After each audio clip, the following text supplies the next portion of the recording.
show. Joining us now, basketball legend, NBA analyst, Mr. Charles Barkley. Good morning to you, sir. I really appreciate you joining us. Of course, Don. Thank you guys for having me. Why so outspoken, especially when it comes to this issue? You know, even as someone you're covering sports, but you're speaking out about issues that have to do with culture and society. Why so outspoken about this? Well, Don, I don't like that word outspoken because I hope anybody who sees racism in any form whatsoever should stand up. Whether it's against a black person, a Hispanic person, a Jewish person, Asian. Asian hate's going a big deal in this country right now. So anybody should try to do the right thing. If you see something wrong when it comes to race or homophobic or sexist, you should always say something. So, I'm always going to do that. I don't care about the repercussions. If I see something wrong happening, Don, I'm going to say something. How do you think the league should deal with it? Because, listen, he's still on suspension, but how do you think the league should deal with it? The reason I ask is because, you know, everyone is speaking out about it. Kyrie Irving is facing, you know, what he's facing. But the league let him go for a long time. They sort of are forcing him to apologize, but what if these are his real beliefs? Should they be dealing with that as well? Maybe they have someone who actually believes these things. I'm not saying it's right. Instead of forcing him to apologize, maybe they should be dealing with that part of it. Actually, that's a great question, Don. People have the right to feel and say what they want to. We have freedom of speech, but there are repercussions when you say certain things. Listen, I don't know Kyrie Irving. I don't know if he's a good guy or a bad guy. I think he's been suspended, rightfully so, and I think he should come back and play in the NBA. But, you know, that's a really slippery slope because, you know, people always talk about freedom of speech, freedom of effect, or you say whatever you want to, but there are repercussions. I mean, and he's paying for that right now, but this thing with free speech has really gotten out of hand, Don. I mean, you just can't go around insulting people and think it's okay just because it's freedom of speech. Well, people say, well, listen, if I don't get to say what I say, it's cancel culture. And I don't know if you probably do not agree with that. You know, I don't like using the term cancel culture because I don't want anybody counsel. But you should be called to the carpet if you said something wrong.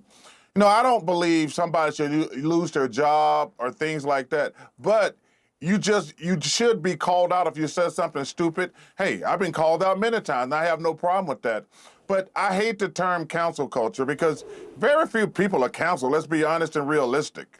Yeah, that's a good point. Can I ask something real quick that I didn't think? Did you? Maybe you didn't see it, so you might not be able to answer. Did you see SNL? Did you see Dave Chappelle, his monologue? I did not, Yeah. but listen. Let me just say this: I'm a Dave Chappelle fan. I have a really strict line on racism, sexism, homophobic, things like that. It's just wrong. It's nothing to joke about. It's a very serious subject. You know, Don, it's crazy. I'm almost 60 years old, and I grew up in Alabama, you know, and obviously I know about Montgomery, Selma, Birmingham, things like that. To still be having racial conversations 60 years later, and we're debating whether people have the right to say it and joke about it, it just makes me sad. Yeah. It makes me mad, but it really just makes me sad that 60 years later, we're still having racial conversations 60 years later.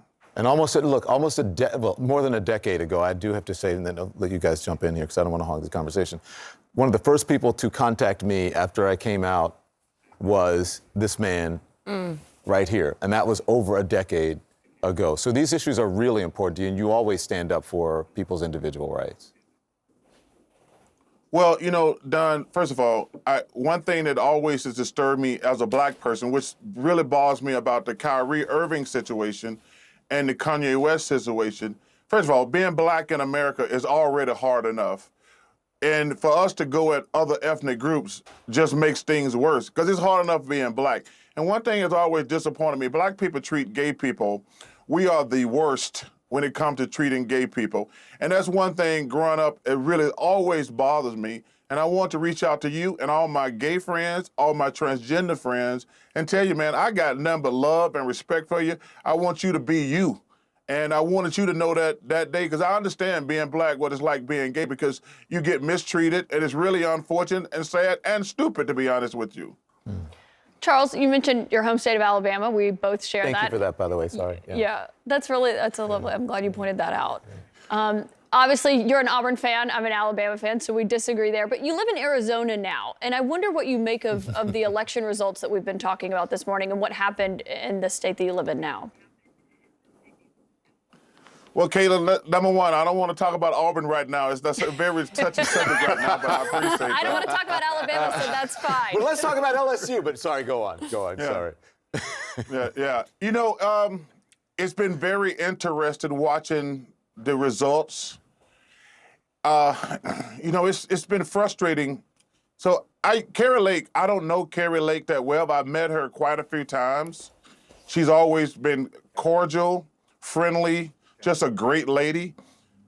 What has happened to her the last few years has been very frustrating and disappointing to me, because all these election deniers, are they only saying elections legit if they're win? Yes. That's the thing that's frustrating for me. Like, a Republican's going to say, unless we win, if the election was stolen. Is that the motto we're going to have for the rest of history?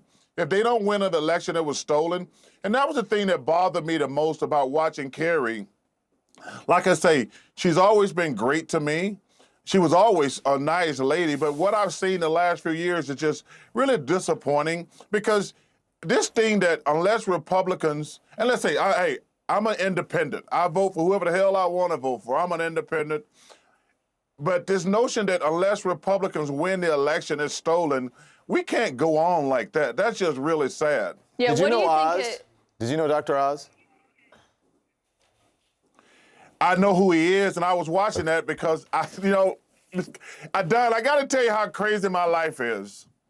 I work in Atlanta, so between the ads on Warnock and Herschel, I live in Philadelphia during the summer between Dr. Az, I call him, and Mr. Fetterman, and then I live in Arizona.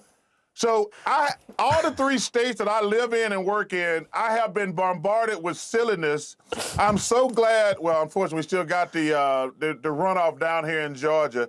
But I lived in the three craziest states whatsoever. It's been crazy for the last 6 months, and I'm so glad it's over. Not over in Georgia, by the way. You said a few years ago to our colleague and friend David Axelrod that you were disgusted with politics and the political process. That was 2018. Yes. And I just wonder how you get. Yeah, that's right. Thanks to whoever gave you the towel. That was very kind. Yeah. But how do you feel about it now? Because I'm just interested in your politics. I mean, I remember you were saying in 2016 that you would maybe vote for John Kasich. So what do you think of politics now? Well, John Kasich is actually the only Republican I've ever voted for, Poppy. Yeah. But I am disgusted with our politics. You got to vote one way or the other. You got to have the House majority and all this stuff. Listen, man, these are actually real people out here. There's nobody who disagrees on every subject. These people are elected to try to make things better. The notion that you got to have every Republican vote, every Democratic vote is a flat-out joke. Listen, I can walk up to somebody who's a Democrat or independent, whatever. We don't disagree on every subject. Mm-hmm. And these politicians, they have ruined our country. They have ruined our country. This is the greatest place in the world. And the notion that we have to vote one way or the other on every subject I just feel sad for it. Because let's be realistic. It's not going to have any effect upon my life. I'm not going to get on my soapbox saying whoever the president, who's a senator, has zero effect upon my life. But I feel bad for everyday people because these people, because of the pandemic, inflation, crime, these people need real help out there, and our politicians aren't helping at all. Well, you've been a big ally of the LGBTQ plus community for a long time. We were talking about it earlier, things that politicians can do to protect people and to help people. Look at, like, the Senate this week is going to take up codifying same-sex marriage. The fact they feel like they have to do this after the Supreme Court decision in Dobbs. But your thoughts on that, because that means a lot to a lot of folks. Well, I think a couple things. Number one, gay marriage should be legal. If people want to get married, that's their own business. Not I. And listen, this debate, I don't get into debate whether somebody chooses to be gay. Listen, I don't think anybody chooses to be gay because you don't want the scrutiny and the hate and things to go on. I think the first thing our politicians need to do, whether you're gay, Asian, black, Hispanic, women, any form of hate crime should be met with severity. I mean, serious consequences. That's the first thing. We shouldn't even be having these debates. Any form of hate in 2022 should be severely dealt with. And that, to me, would be a really great start, whether it's President Biden or who's going to be the next president, whoever, say, any form of hate crime, you're going to be punished to the fullest extent of the law. And that would be a great starting point.